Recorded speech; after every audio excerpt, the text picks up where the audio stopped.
guudigii ganacsatada ahayd ee in muddada u kala dab qaadayay xukuumadda Soomaaliland iyo sidoo kale asxaabta mucaaradka kuna foogana xal u helidda iyo soo afjaridda khilaafka ka dhaxaloosan xukuumadda iyo xisbiyada mucaaradka ayaa haatan go'aankoodii kama dambaysta soo saaray waxaanay ku socodsiiyeen tala soo jeedintooda in shirgudoonka labada gole qaran ee Soomaaliya waxa halkan taagan guddi ganacsatada oo isu xilqaantay xal u helidda khilaafkii siyaasiga ahaa ee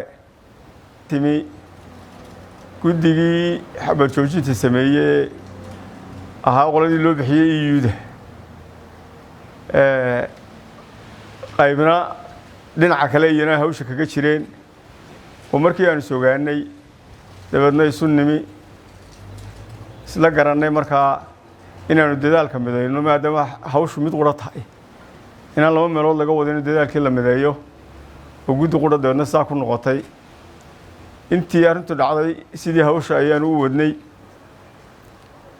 waxaanu lahayn shirar joogtaa oon kala gool ahayn habeen iyo maalin dadaal badan baanu gelinay intii awooddeeda la tashi badan baanu samaynay arrintaa markii aanu si hoose ugu gondodegnay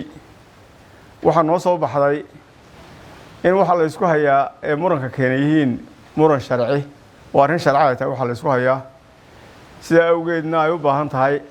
xal sharci ah oo aanay ku xalismaynin xeer jajabkii dhaqankaynoo ahaa ee aynu arrimaheena ku dhamaysan jirnay marka caynkaa arrintaasi noqotay waxaa lagama maarmaan noqotay dee markay arrintu xeer noqoto Soomaalidu waxay tidhaahdaa garna garteeda lagu doonaa madheerna garkeeda lagu doonaa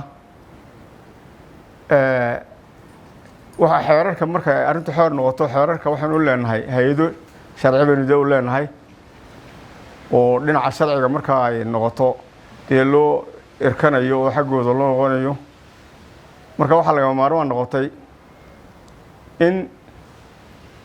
arrintii wixii anagu aanu xal u aragnay markaanu maskaxda tuujinnay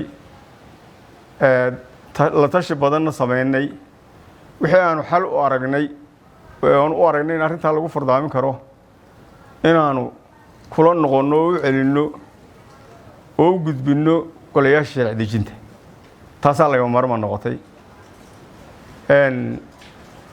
halkaa marka maraysa markaa waxaanu ka codsanaynaa golayaasha sharci dejinta arrintaa iyada ah inaanay ku eegin aragti mucaarid iyo muxaafid inaanay ku eegin aragti kooxeed oo aanay arrintaa ku qaybsamin inay ku eegaan aragti qarannimo oo ay u arkaan xalkii dalkan inay ka talinayaan waana dee dadkii loo egmaday oo maxaan ku dhahay howlaha qaranka dee iyaga ayaynu u dooranno oo dadkii loo egmaday waa tihiin sidaa awgeed waxaan leeyahay oon kula dardaarmaya aada ugu adkaynayaa dhinacyada ishaya iyo dhaqan iyo maxaan ku dhahay ummadda Somalilandba shacbiga Somalilandba waxaan u soo jeedinaynaa inay golayaasha qaranka ee sharci dejinta ku taageeraan hawshaas iyada ah annaguna si ay sharciga u waafajiyaan wixii aanu xal moodnay waxaan u gudbinaynaa golayaasha qaranka marka iyagu waxaan ka rabnaa waxa si ay sharciga u waafajiyaan baan ugu gudbinaynaa Somaliland waxay ku nabad caanamaashay wada tashi iyo isu tanaasul tannatii kama maqna oo kama madna inagoo sharciga raacayna oo dee qaran baynu dhisaynaa sharciga laftiisana inaynu ku dhaqanno baranno u baahan haddana waxa weeye dhinac waliba ama cid waliba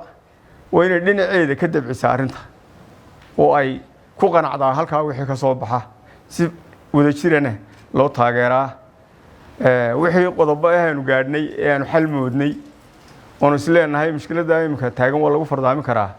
mustaqbalkana waxbay tari karaan waxa qodobadeeda inoo akhriyi doona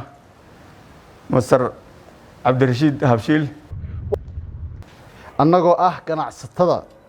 isu xilqaamay sidii xal loogu heli lahaa muranka siyaasadeed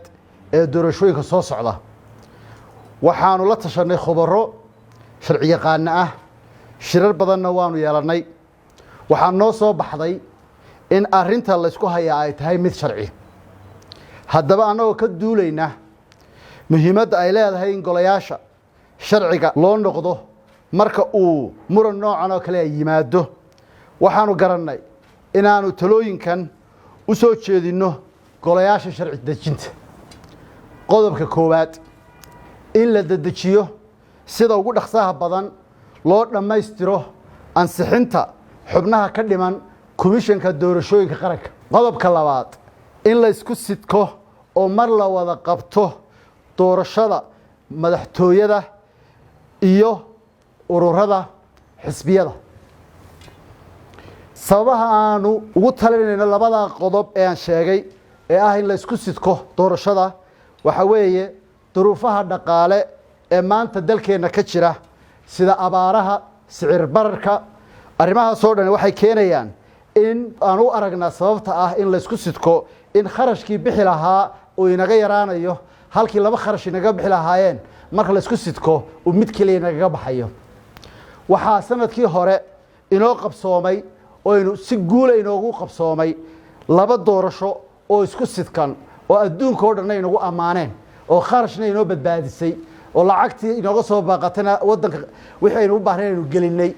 marka isku sidkanadu waxay naga yaraynaysaa kharashaadkaas doorashooyinkiina way inoo koobmayaan halkaynu 5 sano qabsanayno 3 doorasho ama wax ka sii badan inaynu qabsano 2 doorasho ku soo ururino ayaa fikraddan aanu keenay aanu aragnay dalka iyo ummadaba dan u tahay